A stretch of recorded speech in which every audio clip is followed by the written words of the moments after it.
quão profunda pode ser a decepção. Por quanto tempo se pode esconder a escuridão por trás de uma fachada de luz?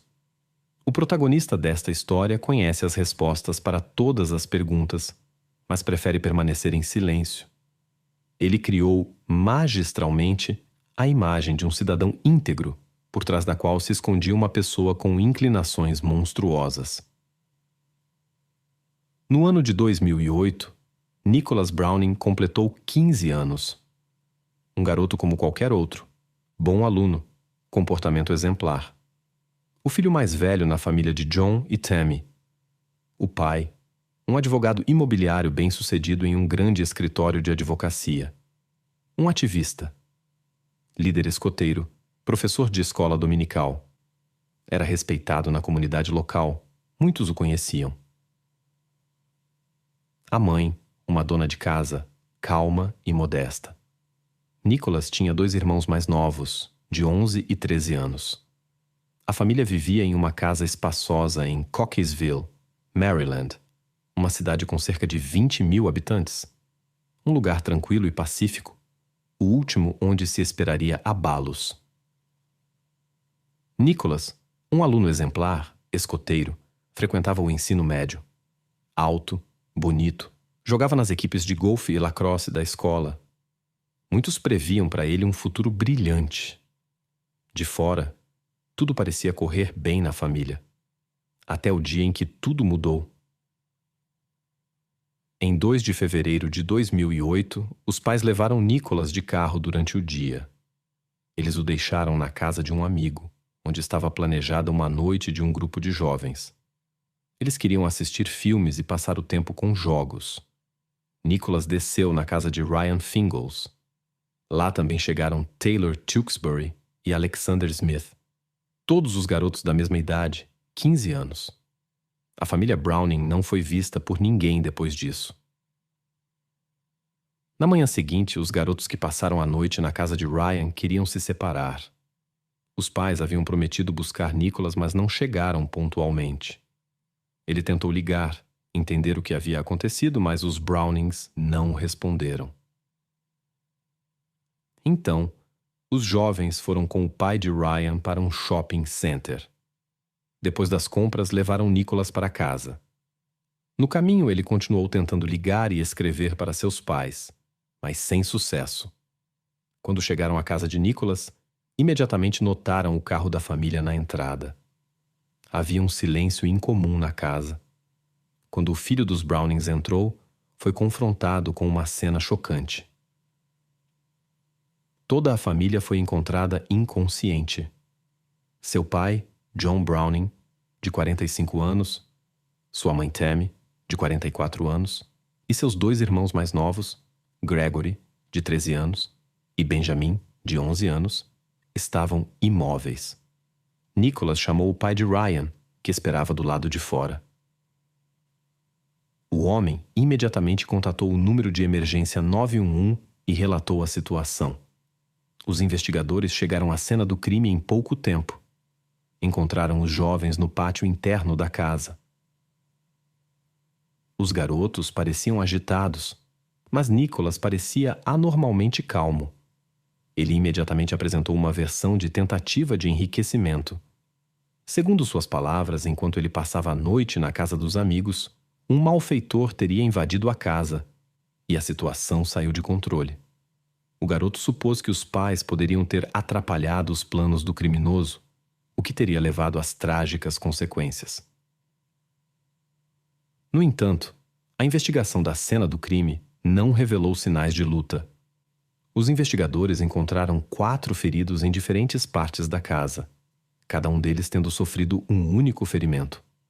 Uma busca superficial dos cômodos mostrou que nada havia desaparecido da casa. Os móveis permaneceram intocados. Numerosos objetos de valor visíveis estavam em seus lugares. Não havia sinais de arrombamento ou desordem, o que levantou dúvidas sobre a versão de uma tentativa de roubo mal sucedida. Além disso, o comportamento de Nicholas levantou suspeitas dos investigadores. Apesar da pouca idade dos jovens e de um possível estado de choque, Todos os 4 garotos foram levados à delegacia para investigações adicionais. Eles tiveram que se submeter a um procedimento de interrogatório. Os jovens foram colocados em salas diferentes para entrevistas individuais. Os investigadores começaram com Taylor. Ele imediatamente chamou a atenção dos investigadores por seu comportamento. Estava nervoso, se mexia em sua cadeira e hesitava em suas respostas, falando com incerteza. Ele foi escolhido primeiro, assumindo que poderia estar mais aberto a uma conversa. Os outros jovens pareciam mais confiantes, especialmente Nicholas. Taylor contou que os 4 passaram a noite na casa de Ryan. Eles chegaram lá juntos com o dono da casa logo após as aulas, na véspera do incidente, enquanto Alex e Nicholas chegaram mais tarde. Os garotos assistiram filmes e jogaram videogames até tarde da noite, até que os pais de Ryan mandaram todos dormirem. Durante a noite, ele não notou nada em comum. Depois disso, o investigador decidiu fazer uma pausa e interrogar Nicholas em outra sala. O oficial notou o comportamento estranho de Nicholas. Quando entrou no escritório, ele simplesmente sentou-se, com a cabeça baixa. Ele parecia muito calmo, até sonolento, o que parecia incomum considerando os eventos em sua família. O policial se esforçou para criar uma atmosfera amigável, apresentando a conversa como um interrogatório rotineiro de testemunha. Ele esperava que o estudante fosse aberto e não insistisse na presença de um advogado. O oficial queria obter informações sem o envolvimento de um defensor para não complicar o processo.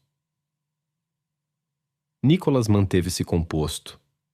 Ele contou que voltou da escola por volta das 14h45, então seus pais o levaram para a casa de Ryan. Normalmente, os garotos iam a pé um para a casa do outro. Eles moravam perto, a menos de 1 quilômetro de distância. Mas naquele dia, seus pais simplesmente o deixaram no caminho. Nick confirmou o relato de Taylor sobre a noite. Eles jogaram, assistiram filmes e depois foram dormir. No entanto, ele admitiu que por volta da 1 da manhã deixou a casa de seu amigo e foi para a casa de seus pais. Segundo suas palavras, ele planejava pegar o carro da família para dar uma volta com os amigos, sem informar seus pais. Quando chegou em casa, notou luz na janela do quarto dos pais. Neste momento, ele já estava no carro e se escondeu no chão do banco traseiro. Nick estava preocupado que pudesse chamar a atenção de seus pais com barulhos ao tentar abrir o carro, mas não queria enfrentar o descontentamento de seu pai rigoroso. Nicholas decidiu esperar até que os familiares se acalmassem e fossem dormir. Ele não queria pegar o carro da família abertamente para evitar problemas adicionais. Quando entrou no carro, adormeceu sem perceber. Presumivelmente, algo terrível aconteceu na casa durante esse tempo. Nick disse que não ouviu nada e simplesmente foi embora quando acordou. De acordo com os relatórios, os eventos trágicos na família Browning ocorreram por volta da meia-noite. Todos os membros da família foram pegos de surpresa. O primeiro a ser afetado foi o chefe da família, John, que dormia no sofá no andar de baixo. Tammy Browning e os 2 filhos que estavam no primeiro andar também não conseguiram acordar a tempo. Ainda mais confusão. Inicialmente, ele declarou que Nick não havia deixado a casa naquela noite. Mas quando informado sobre as palavras dos outros amigos, ele mudou sua versão. De acordo com um novo depoimento de Alex, Nicholas deixou a casa às 23h45, mas o próprio Alex adormeceu por volta da meia-noite e só acordou às 5 da manhã. Os investigadores suspeitavam que Nicholas estava escondendo algo. Sua decisão de se esconder no carro da família em vez de voltar imediatamente para a casa de Ryan pareceu estranha para os investigadores.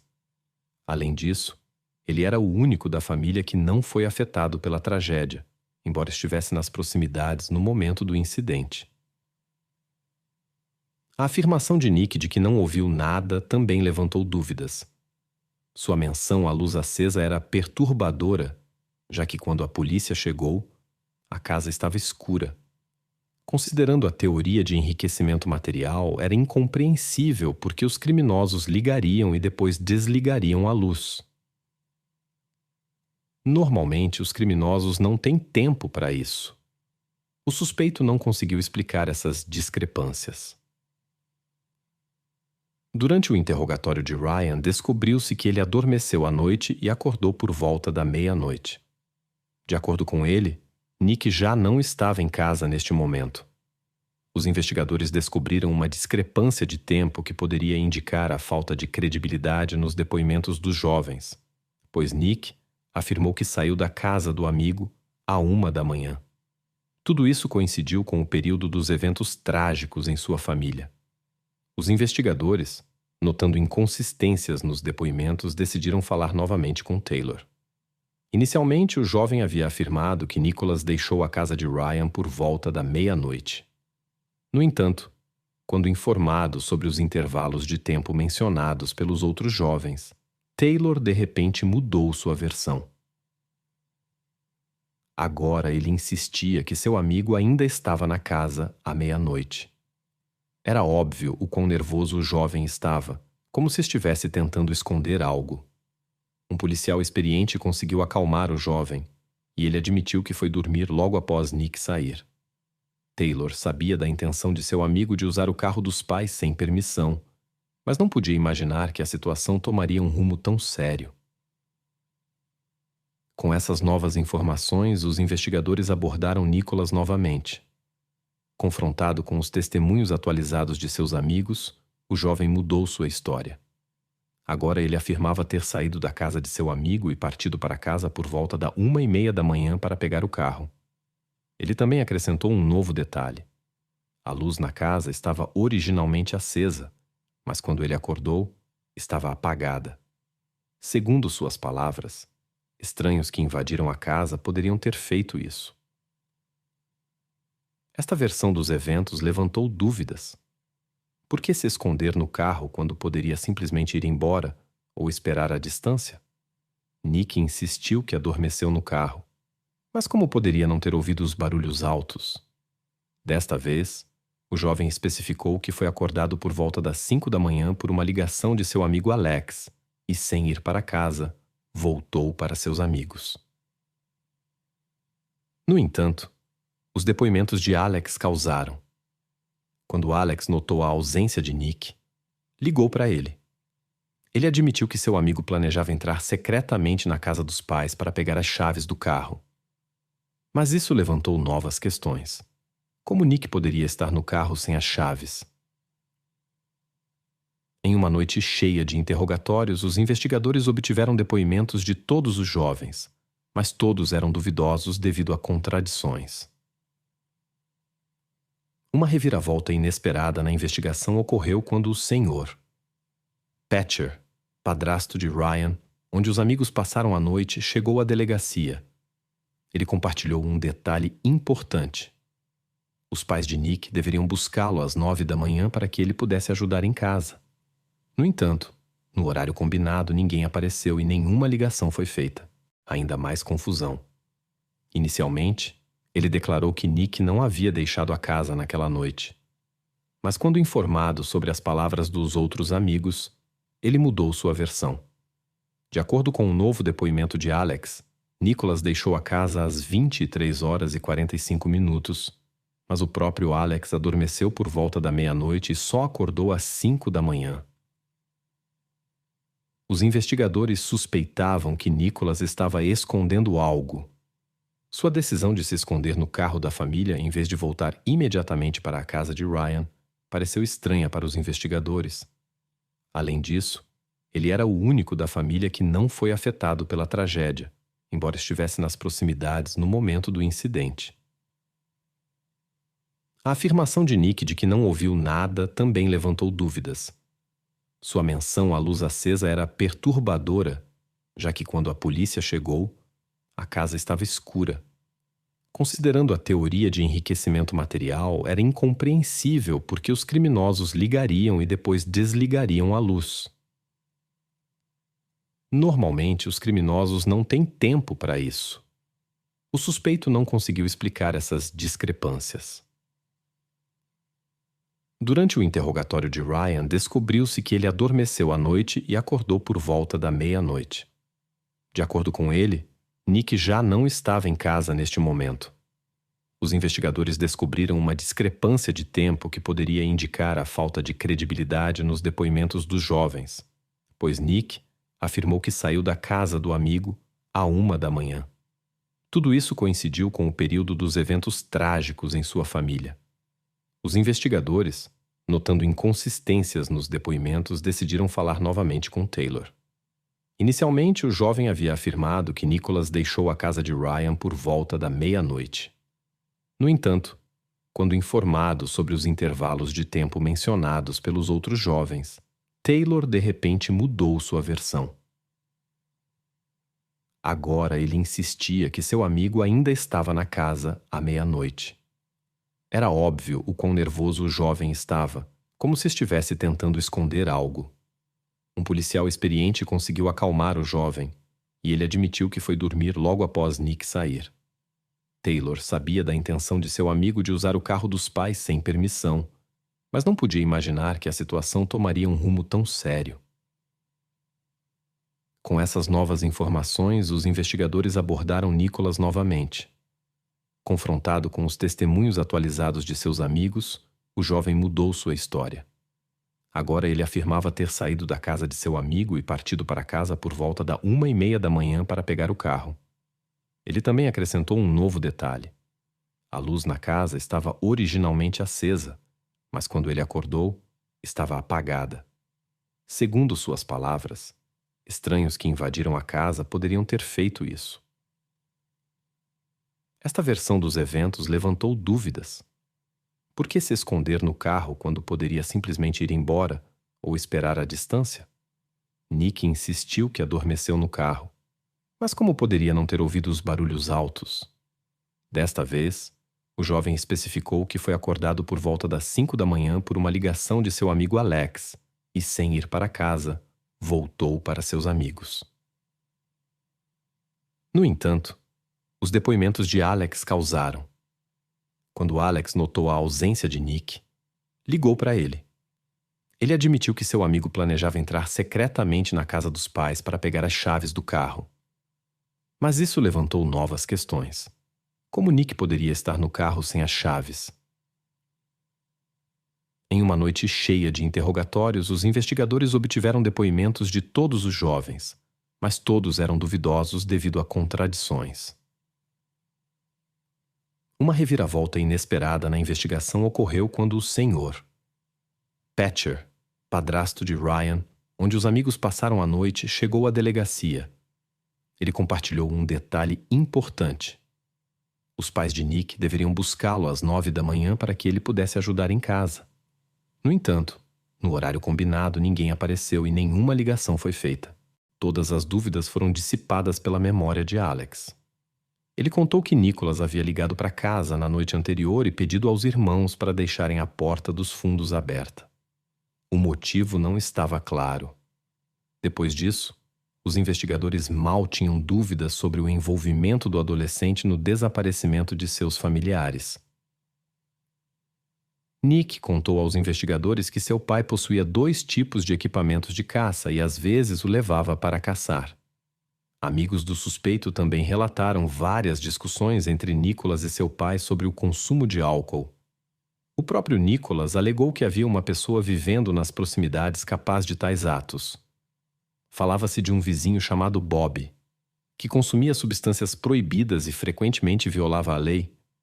No entanto, os investigadores consideraram isso uma tentativa de desviar a suspeita de si mesmo. Não havia evidências contra Bob. Além disso, ele tinha um álibi sólido. Quando os investigadores confrontaram abertamente Nicholas com suas suspeitas, o jovem ficou visivelmente nervoso, mas continuou a insistir em sua inocência. Os oficiais usaram várias táticas de interrogatório para confirmar suas suposições, mas sem sucesso. Neste ponto, os especialistas determinaram que um item do cofre da vítima estava faltando na casa.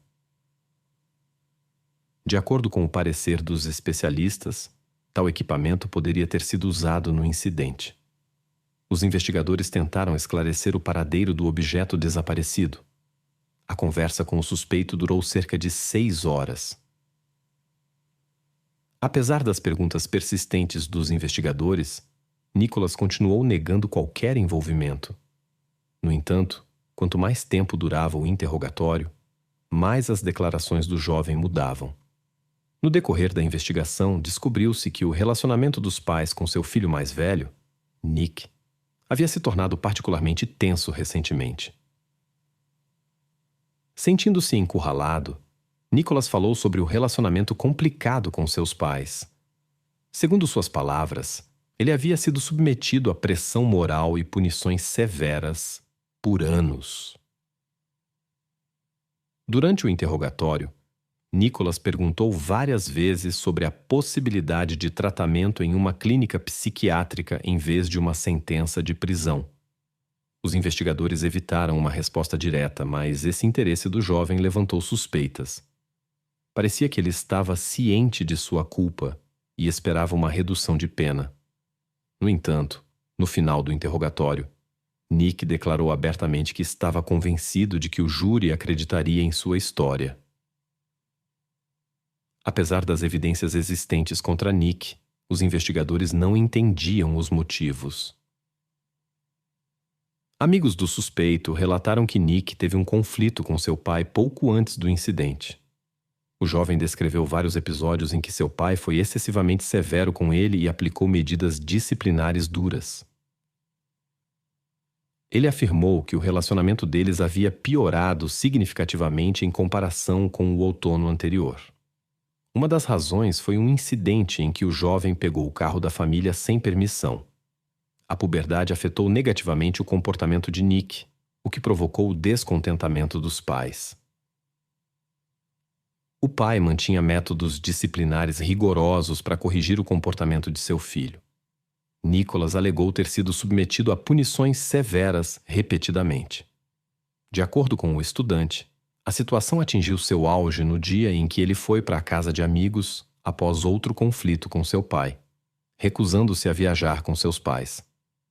Os investigadores suspeitavam que a raiz do problema estava no relacionamento complicado do adolescente com seus pais. Os amigos de Nicholas contaram que ele havia entrado na puberdade e começado a mostrar desobediência, o que previsivelmente provocou o descontentamento dos pais. O relacionamento com o pai ficou particularmente tenso depois que este pegou o filho consumindo álcool várias vezes. O próprio Nicholas se justificou dizendo que estava tentando fugir de seus problemas dessa maneira.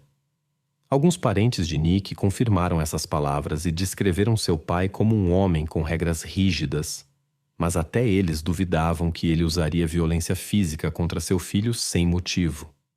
Ao conversar com colegas de classe e o círculo íntimo do suspeito, os investigadores descobriram que os pré-requisitos para os eventos trágicos haviam surgido muito antes do dia fatídico. Não ficou claro por que a mãe e os irmãos foram prejudicados, já que aparentemente não haviam causado nenhum dano a Nick. Seus amigos, com quem ele passou o tempo naquela noite fatídica, confirmaram que ouviram Nick dizer jocosamente várias vezes que prejudicaria sua família. Ele dizia que odiava seus pais. No entanto, ninguém levou essas palavras a sério. Muitos colegas de classe ouviram suas histórias sobre não poder mais suportar o tratamento duro de seu pai e a pressão psicológica. Ao mesmo tempo, a maioria descrevia Nick como um estudante dedicado, um cara calmo e de bom coração. No entanto, seus amigos próximos também conheciam outro lado de sua personalidade.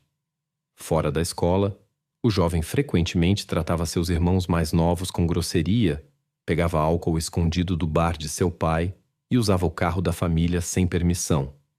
Além disso, descobriu-se que ele também se comportava inadequadamente com estranhos. Em particular, ele mostrava agressão contra estudantes mais jovens e pessoas com necessidades especiais de desenvolvimento. Como se descobriu mais tarde, após os eventos trágicos e seu retorno à casa de seu amigo, Nicholas começou a convidar colegas para uma festa em sua casa. A realização deveria coincidir com o momento em que o ocorrido seria descoberto. Obviamente, o adolescente estava tentando desviar a suspeita de si mesmo dessa maneira.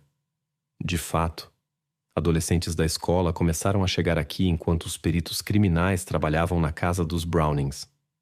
Nicholas os havia convidado para uma festa. Todos ficaram chocados quando souberam o verdadeiro motivo do cancelamento. Finalmente, Nicholas não aguentou a pressão e se revelou. Ele confessou seu envolvimento nos eventos trágicos da família, mas contou uma história completamente implausível. Ele explicou tudo com um ataque de raiva inesperado que não conseguiu controlar. Nicholas também mostrou às autoridades o local onde havia escondido o equipamento. Foi encontrado nos arbustos na propriedade dos Brownings. A investigação confirmou que exatamente esta arma foi usada naquela noite fatídica e traços de DNA do suspeito foram encontrados nela. Consequentemente, Nicholas foi oficialmente acusado de 4 crimes particularmente graves. Muitos conhecidos tinham uma percepção tão positiva de Nicholas que, após o incidente, enviaram repetidamente petições de clemência ao tribunal. Uma dessas cartas veio de seu avô. Ele alegou que seu neto sofreu por anos com o tratamento severo de seu pai. Alguns até se recusaram a acreditar que Nick estava envolvido neste terrível incidente. Esperando pelo julgamento, poucos dias antes do início, Nick estava sob custódia e falava ao telefone com um amigo. Naturalmente, a conversa foi grampeada. Durante a conversa, o adolescente brincou sobre a possibilidade de fuga. Dava a impressão de que ele ainda não havia compreendido a gravidade de seu ato. No entanto, durante as audiências a situação mudou drasticamente. Em um ponto, Nicholas não conseguiu conter suas emoções. Voltou-se para seus parentes em lágrimas e expressou seu profundo arrependimento pelo ocorrido. Durante os julgamentos, a acusação e a defesa apresentaram 2 imagens opostas da personalidade de Nicholas. Os promotores enfatizaram a discrepância entre sua imagem pública e os depoimentos das testemunhas sobre suas inclinações ocultas. Os advogados, por outro lado, destacaram os aspectos positivos do jovem, seus sucessos acadêmicos, seu envolvimento nos escoteiros e sua atitude ativa perante a vida. O estado emocional de Nicholas no tribunal era tão instável que ele não foi capaz de ler seu discurso de desculpas. Isso teve que ser feito por seu defensor. Mais tarde, no entanto, durante uma conversa telefônica com sua namorada Stephanie, o jovem expressou sentimentos completamente diferentes e mostrou uma atitude negativa em relação ao sistema judicial. Um dos amigos do acusado, Ryan, levantou a hipótese de um motivo financeiro para o incidente. Ele apontou para a riqueza da família e a existência de um seguro, o que poderia ter garantido a Nicholas o direito exclusivo à herança. A defesa de Nicholas tomou um rumo inesperado quando ele começou a falar sobre tratamento inadequado por parte de ambos os pais. Enquanto a severidade do pai ainda parecia crível, as acusações contra a mãe foram recebidas com desconfiança geral. Os Brownings tinham a reputação de membros respeitáveis e estimados da sociedade. Ninguém em seu círculo notou sinais de abuso físico contra Nicholas ou episódios de pressão psicológica. No entanto, amigos íntimos da família notaram que o comportamento do adolescente havia se tornado cada vez mais incontrolável e imprevisível recentemente, o que preocupava ambos os pais. A tentativa da defesa de alegar insanidade de Nicholas foi rapidamente rejeitada. Durante as conversas com os investigadores, o jovem não mostrou sinais de desvios mentais, e não havia casos documentados de distúrbios ou problemas de saúde mental em seu passado. Neste momento, o advogado de Nick insistiu em colocar o adolescente em uma instituição especial com um programa de reabilitação para menores. O advogado enfatizou que os motivos do jovem não parecem convincentes. Mesmo se fosse por vantagem financeira, ele não poderia usá-la até atingir a maioridade. Além disso, por suas ações, Nick se condenou a uma vida em um orfanato ou com famílias adotivas, o que poderia se provar ainda mais difícil do que a situação que ele relatou ao descrever os problemas em sua família. Durante os julgamentos, a acusação e a defesa apresentaram duas imagens opostas da personalidade de Nicholas. Os promotores enfatizaram a discrepância entre sua imagem pública e os depoimentos das testemunhas sobre suas inclinações ocultas. Os advogados, por outro lado, destacaram os aspectos positivos do jovem, seus sucessos acadêmicos, seu envolvimento nos escoteiros e sua atitude ativa perante a vida. O estado emocional de Nicholas no tribunal era tão instável que ele não foi capaz de ler seu discurso de desculpas. Isso teve que ser feito por seu defensor. Mais tarde, no entanto, durante uma conversa telefônica com sua namorada Stephanie, o jovem expressou sentimentos completamente diferentes e mostrou uma atitude negativa em relação ao sistema judicial. Um dos amigos do acusado, Ryan, levantou a hipótese de um motivo financeiro para o incidente. Ele apontou para a riqueza da família e a existência de um seguro, o que poderia ter garantido a Nicholas o direito exclusivo à herança. A defesa de Nicholas tomou um rumo inesperado quando ele começou a falar sobre tratamento inadequado por parte de ambos os pais. Enquanto a severidade do pai ainda parecia crível, as acusações contra a mãe foram recebidas com desconfiança geral. Os Brownings tinham a reputação de membros respeitáveis e estimados da sociedade. Ninguém em seu círculo notou sinais de abuso físico contra Nicholas ou episódios de pressão psicológica. No entanto, amigos íntimos da família notaram que o comportamento do adolescente havia se tornado cada vez mais incontrolável e imprevisível recentemente, o que preocupava ambos os pais. A tentativa da defesa de alegar insanidade de Nicholas foi rapidamente rejeitada. Durante as conversas com os investigadores, o jovem não mostrou sinais de desvios mentais e não havia casos documentados de distúrbios ou problemas de saúde mental em seu passado. Neste momento, o advogado de Nick insistiu em colocar o adolescente em uma instituição especial com um programa de reabilitação para menores. O advogado enfatizou que os motivos do jovem não parecem convincentes. Mesmo se fosse por vantagem financeira, ele não poderia usá-la até atingir a maioridade. Além disso, por suas ações, Nick se condenou a uma vida em um orfanato ou com famílias adotivas, o que poderia se provar ainda mais difícil do que a situação que ele relatou ao descrever os problemas em sua família.